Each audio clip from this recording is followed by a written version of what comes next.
This is Urso. Urso is about to be told how long he will live by a device that costs about $20 and measures exactly one thing: how hard he can squeeze. I see. Dang a disappointment. That sounds like a party trick. It isn't, and the reason why turns into the most underrated organ in your body. In 2015, a study called P-Year followed 139,000 adults across 17 countries. Rich countries, poor countries, every continent. They measured all the usual things, and they also had everyone squeeze a handle. Grip strength predicted death better than systolic blood pressure did. Told ya. Every 5 kilograms of grip strength you were missing came with about 16% higher risk of dying from anything and 17% higher risk of dying from heart disease. It held across incomes, regions, and cultures. A 10-second test on a cheap gadget outperforming the measurement in every doctor's office on Earth. Now stop, because I know what the internet did with this and I've seen the adverts. Squeeze me daily and live forever. No. Grip strength is a marker, not a lever. Squeezing a spring in your hand does not extend your life, any more than smashing a thermometer cures a fever. It works as a prediction because your hand is an honest little receipt for the rest of you. It reflects your total muscle, your nervous system, your nutrition, how much you move. It's cheap and it's fast, and that's the whole reason it's useful. So the interesting question isn't the hand, it's what the hand is telling us about. Here's the part nobody puts in the fitness ads, because it isn't about how you look. Skeletal muscle is somewhere around 40% of your body weight, and it is the single largest place that blood sugar goes. Think of muscle as a car park. You eat, glucose shows up looking for a space. Hi, any spots left? And insulin is the attendant. Its job is to open the doors and wave the glucose in. Plenty of room, straight through. Now shrink the car park. Fewer spaces, same number of cars arriving after every meal. Hey, is there a queue? Plenty of room, straight through.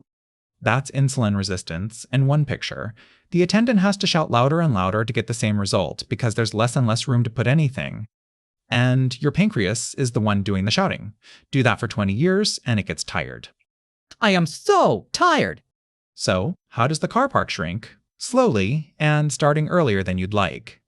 Age-related muscle loss begins around 25 and accelerates from there. By 80, roughly 40% of the big muscle at the front of your thigh is gone. Come sit down. You've had a long day. And this is where it stops being about blood sugar and starts being about the rest of your life. That thigh muscle is the one that gets you off a toilet, up a curb, out of a chair. Losing it predicts frailty, disability, and dying sooner. Nobody notices it happening because it happens at about 1% a year. It's the slowest possible emergency. Sick me. Now, the good news, and it's better than I expected when I started reading. A single session of exercise increases glucose uptake into muscle by at least 40%, not after months. That day, Oh, loads of spaces now.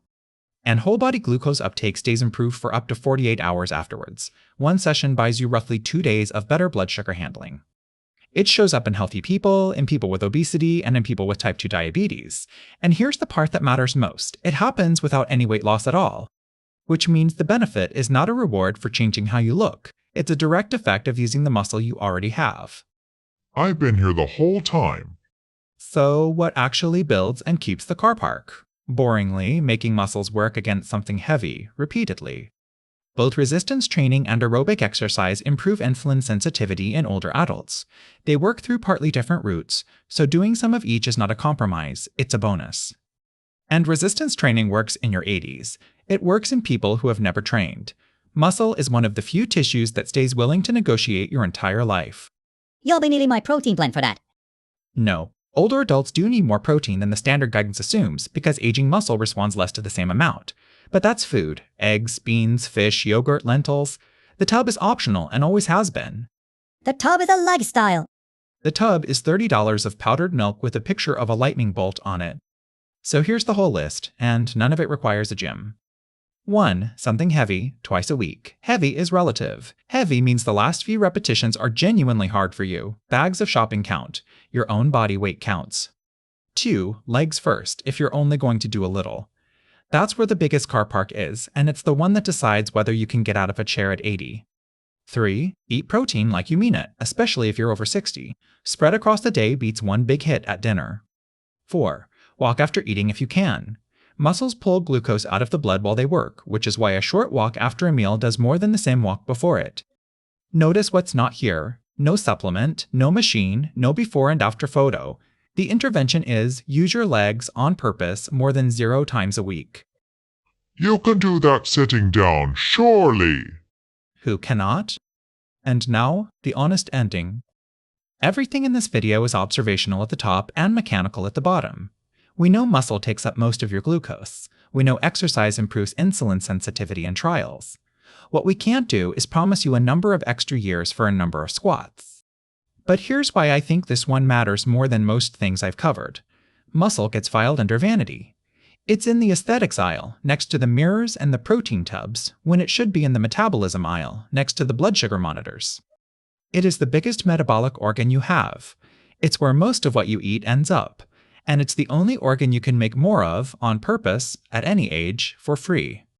The grip test didn't predict Urso's death because his hand is important. It predicted it because his hand was the cheapest place to read the rest of him. I've been demoted, haven't I? So pick something heavy, put it down, pick it up again, and step into the light. If this was useful, subscribe, so Urso doesn't have to learn everything the hard way, again.